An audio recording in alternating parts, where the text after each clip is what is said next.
Olá, estimado irmão e irmã na fé em Jesus Cristo. Nós iniciamos este momento devocional em nome de Deus Pai, Filho e Espírito Santo. Amém. Façamos oração. Ó gracioso Deus, nós te louvamos por esse novo dia, te louvamos pelas bênçãos derramadas sobre nós e nossas famílias. Perdoa os nossos muitos pecados, fortaleça a nossa fé agora, pelo ouvir da Tua Santa Palavra. Fica conosco. Isso te pedimos e agradecemos em nome de Jesus Cristo, Teu Filho, nosso Senhor e Salvador. Amém. Que a graça, a paz e o amor daquele que veio, daquele que vem e daquele que virá em glória, Jesus Cristo, nosso Senhor e Salvador, permaneça hoje e para sempre com todos vocês. Amém. Queremos meditar as palavras de Atos dos Apóstolos, capítulo 17, versículos 16 a 18, que diz assim: Enquanto estava esperando Silas e Timóteo em Atenas, Paulo ficou revoltado ao ver a cidade tão cheia de ídolos. Ele ia para a sinagoga e ali falava com os judeus e com os não-judeus convertidos ao judaísmo. E todos os dias na praça pública, ele falava com as pessoas que se encontravam ali. Alguns professores epicureus e alguns estoicos discutiam com ele e perguntavam: o que é que esse ignorante está querendo dizer? Outros comentavam: parece que ele está falando de deuses estrangeiros. Diziam isso porque Paulo estava anunciando Jesus e a ressurreição. Que Deus abençoe as palavras em nossos corações. Amém. Estimado irmão e irmã, quando você chega em um lugar novo, uma firma nova onde vai trabalhar, por exemplo, você não sai fazendo as coisas como você acha que tem que fazer. Você primeiro deve observar como é o esquema da firma e aos poucos vai dando sugestões de como poder melhorar. Isso vale para tudo, vale para casamento, uma cidade nova para morar, a casa de uma pessoa que você visita pela primeira vez. Paulo foi para Atenas falar da salvação pela fé em Jesus Cristo. Atenas era uma cidade que adorava muitos deuses. Dizia-se que era mais fácil em uma caminhada você encontrar uma estátua de um deus pagão do que encontrar uma pessoa. E Paulo começa a andar pela cidade. Na praça da cidade, as pessoas se reuniam para falar de tudo o que podiam, mas especialmente eles gostavam de ideias novas.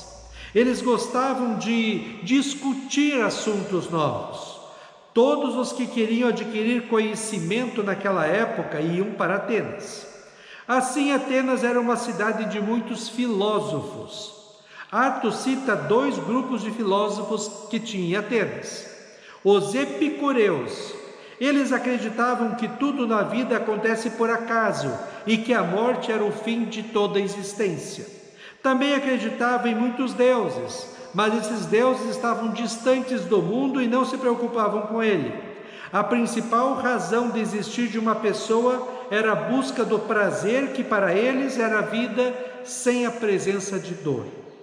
Também existiam os estoicos. Eles acreditavam que tudo era Deus e Deus estava em tudo.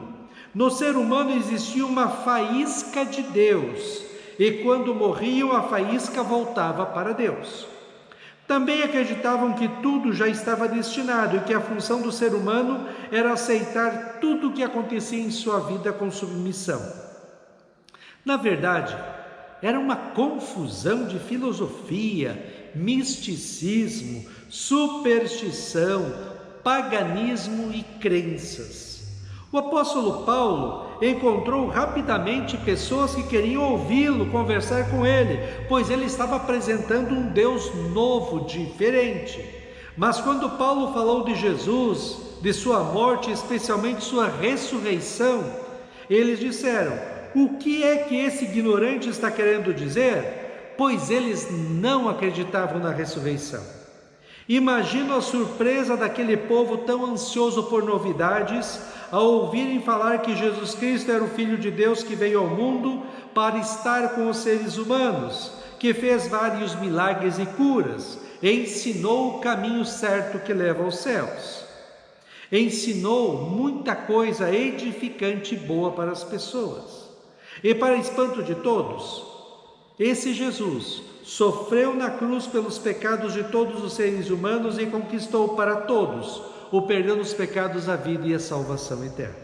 Certamente eles ficaram impressionados com este novo Deus, mas quando Paulo falou da ressurreição de Jesus, eles achavam que isso era conversa sem sentido, pois para eles isso não existia. Estimado irmão e irmã, Jesus Cristo sempre foi, nos 2000 anos após a sua vinda ao mundo, uma figura enigmática, impressionante e surpreendente para todos os que ouvem falar dele. Diante de Jesus, as pessoas tomam posições diferentes.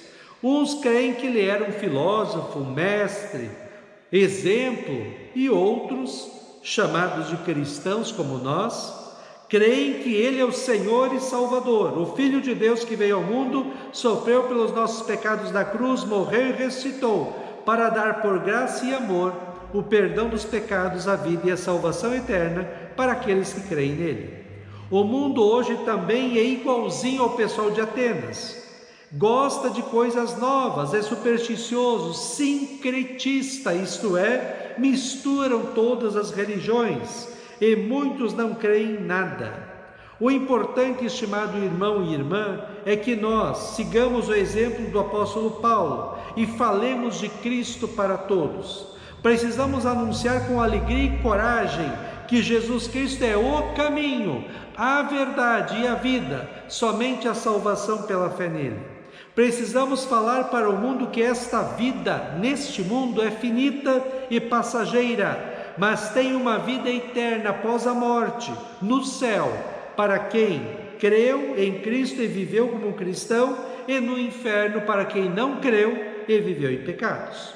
O apóstolo Paulo, por um dia, falava de Cristo porque para ele, Cristo era a razão dele viver.